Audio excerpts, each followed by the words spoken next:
بسم اللہ الرحمن الرحیم۔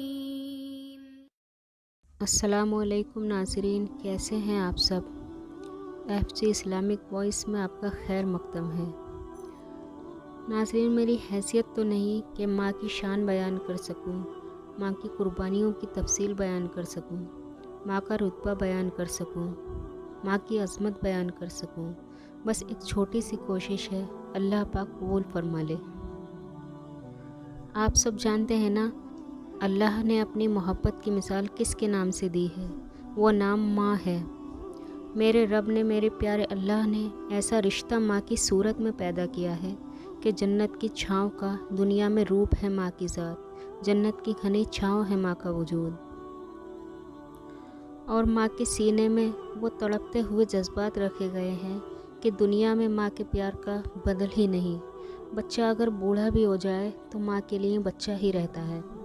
ماں باپ کا اس دنیا سے چلے جانا ایک ایسی محرومی ہے کہ ہم تو چیز کیا ہیں۔ اللہ کے حبیب صلی اللہ علیہ وسلم نے بھی اس رشتے کی کمی کا درد ظاہر کیا۔ ایک دن حضور انور صلی اللہ علیہ وسلم مسجد نبوی میں آئے۔ صحابہ حضور کے انتظار میں بیٹھے ہوئے تھے۔ جیسے ہی حضور کو دیکھا کھڑے ہو گئے۔ حضور پاک کی آنکھوں سے آنسو برس رہے تھے اور آپ نے فرمایا کہ کاش میرے ماں باپ زندہ ہوتے، یا ان میں سے کوئی ایک ہی زندہ ہوتا، اور میں لوگوں کو نماز عشاء پڑھا رہا ہوتا، اور میں سورہ فاتحہ کی تلاوت کر رہا ہوتا۔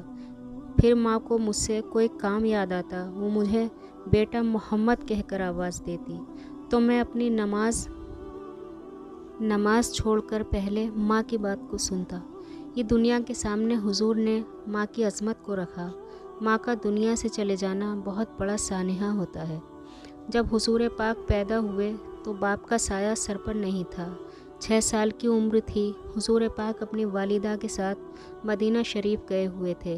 واپسی میں حضرت آمنہ کو سخت بخار ہو گیا اور انہوں نے سمجھ لیا کہ یہ میرا بخار جان لیوا ثابت ہوگا، تو حضرت آمنہ نے ایمن کو بلایا اور کہا کہ میرے بیٹے کو بحفاظت امیر قریش عبد المطلب تک پہنچا دینا۔ پھر حضور پاک کو سامنے بٹھایا، سر پر ہاتھ رکھا۔ بیوہ ماں کا ہاتھ جب اپنے یتیم بچے کے سر پر آیا تو ابا کی ریت کے ذرے بھی رونے لگے، اور حضور پاک سے فرمایا کہ بیٹا، ہر نئی چیز کو پرانا ہو جانا ہے، ہر باقی کو فنا ہو جانا ہے۔ میں بھی جا رہی ہوں، لیکن میرا ذکر نہیں مٹے گا۔ میں تیرے جیسا بیٹا جو چھوڑ کے جا رہی ہوں، جن ماؤں کے بیٹے اتنے اچھے ہوں ان ماؤں کا ذکر نہیں مٹا کرتا۔ یہ آخری لفظ تھے حضرت آمنہ کے۔ اس کے بعد ان کا انتقال ہو گیا۔ حضور اپنی ماں سے لپٹ کر روتے اور کہتے، امی آپ آگے بولتی کیوں نہیں؟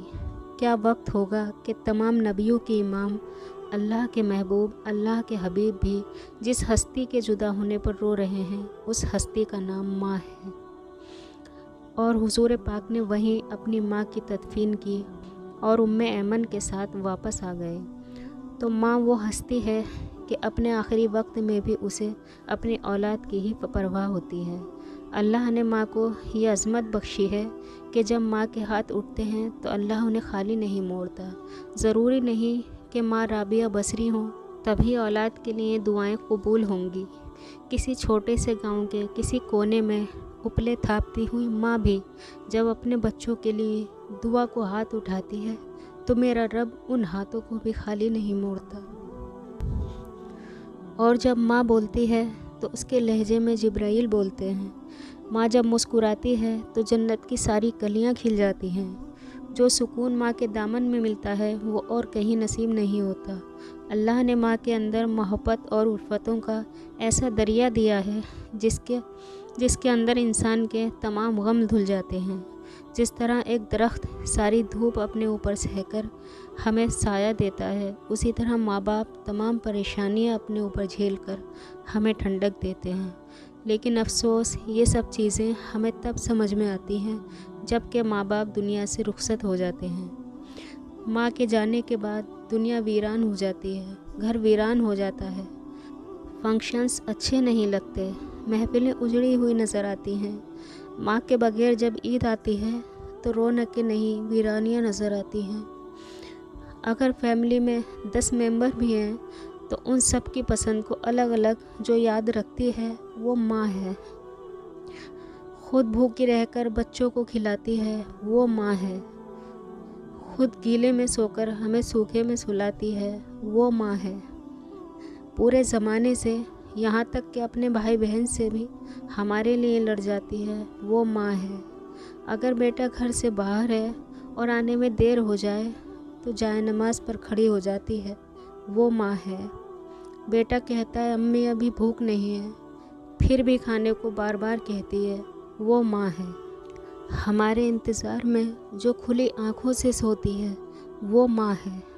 ہمارے غم میں جو ہم سے زیادہ روتی ہے وہ ماں ہے۔ بیٹے کے انتظار میں بار بار ونڈو پر جاتی ہے وہ ماں ہے۔ اپنے سینے میں بے تحاشا تکلیفوں کے درد کو چھپا کر مسکراتی ہے وہ ماں ہے۔ جس کے جانے کے بعد زندگی سے سکون چلا جاتا ہے وہ ماں ہے۔ لیکن ہم ماں کے لیے کیا کرتے ہیں؟ جو عزت پانا ماں کا حق ہے کیا ہم اسے دیتے ہیں؟ اگر ہم دن میں ایک بار ماں سے فون پر بات کر لیں یا اس کے پاس 5 منٹ بیٹھ جائیں تو ماں اسی سے خوش ہو جاتی ہے، مگر ہم سے یہ بھی نہیں ہوتا۔ دنیا بھر کا غصہ ہم ماں پر اتار دیتے ہیں کیونکہ جانتے ہیں کہ ماں محبت کے ہاتھوں مجبور ہے، سہ لے گی۔ ماؤں کو ذلیل کیا جاتا ہے، اس کے بڑھاپے کو بوجھ سمجھا جاتا ہے۔ اگر ماں بیمار پڑ جائے تو بجائے اس کی خدمت کے، بجائے اس کی دلجوئی کرنے کے، ہم ماں سے کہتے ہیں کہ بڑھاپے میں یہ سب لگا ہی رہتا ہے، کیوں اتنا سیریس لیتی ہو؟ اور ماں کا کلیجہ تڑپ کر رہ جاتا ہے۔ جب ہم بیمار پڑتے ہیں تو ماں نے تو ہم سے نہیں کہا تھا نا کہ یہ سب لگا ہی رہتا ہے۔ اگر دوا اثر نہ کرتی تو ہماری نظر اتارتی تھی، وہ تو ماں تھی جناب، کہاں ہار مانتی تھی۔ ہماری پسند کی شاپنگ کرانے کو پورا بازار چھان لیتی ہے، لیکن کیا ہم نے کبھی ایسا کیا کہ ماں کی پسند کا کوئی تحفہ لا کر اس کو دیا ہو کہ ماں خوش ہو جائے گی؟ اول تو ہمیں یہ پتہ ہی نہیں ہوتا کہ ماں کو پسند کیا ہے، جبکہ اگر ہم 9 بھائی بہن بھی ہوں تب بھی ماں کو ہماری پسند ناپسند کا پورا علم ہوتا ہے۔ اگر ہم تکلیف میں ہوں تو ماں کا دل بتا دیتا ہے کہ میرے بچے پریشان ہیں، اور ہمارے لیے وہ نوافل پڑھنے میں مشغول ہو جاتی ہے۔ کیا ہم نے کبھی ایسا کیا ہے کہ ماں کی پسند کا پھل لا کر ماں کو بلا کر اس سے کہا ہو کہ آؤ دونوں بیٹھ کر کھاتے ہیں؟ کیا ہم نے کبھی ایسا کیا کہ ماں کو لے جا کر کپڑوں کی دکان پر کھڑا کیا ہو اور کہا ہو کہ اے ماں جو تجھے پسند ہو لے لے، کوئی فکر کی بات نہیں، میں ہوں نا؟ اپنے بزرگوں کو وقت دو، انہیں اکیلا نہ چھوڑو، جتنا انہوں نے ہمیں دیا ہے وہ ہم سے اتنا نہیں مانگ رہے، وہ تھوڑے میں ہی راضی ہیں، لیکن دکھ کی بات یہ ہے کہ ہم انہیں تھوڑا بھی نہیں دے سکتے۔ اللہ نے ماں باپ کو وہ عزت بخشی ہے کہ ان کے دنیا سے جانے کے بعد بھی ان کے دوستوں سے حسن سلوک کرنے کا حکم دیا ہے۔ جن سے ماں باپ پیار کرتے ہوں ان سے پیار کرنے کا، ان کی عزت کرنے کا حکم دیا ہے۔ لوگ کہتے ہیں کہ بیٹے نے یہ نہیں کیا، بیٹے نے وہ نہیں کیا، بیٹے نے ماں کا حق ادا نہیں کیا، لیکن ماں کا حق تو بیٹیوں پر بھی ہوتا ہے۔ ماں نے ہی تو بیٹیوں کو بھی پیدا کیا ہوتا ہے۔ ماں کی دلجوئی کرنے کا، ماں کی خدمت کرنے کا فرض تو بیٹیوں پر بھی ہے نا۔ لیکن بیٹیاں کہتی ہیں کہ ہم اپنے گھر میں الجھے ہوئے ہیں، اور یہ کہہ کر اپنی ذمہ داری سے پیچھے ہٹ جاتی ہیں۔ ایک عورت کے لیے سب سے پہلا حق اس کے شوہر کا ہوتا ہے، لیکن شوہر کی خوشنودی کے مطابق بھی تو ماں کا خیال رکھا جا سکتا ہے۔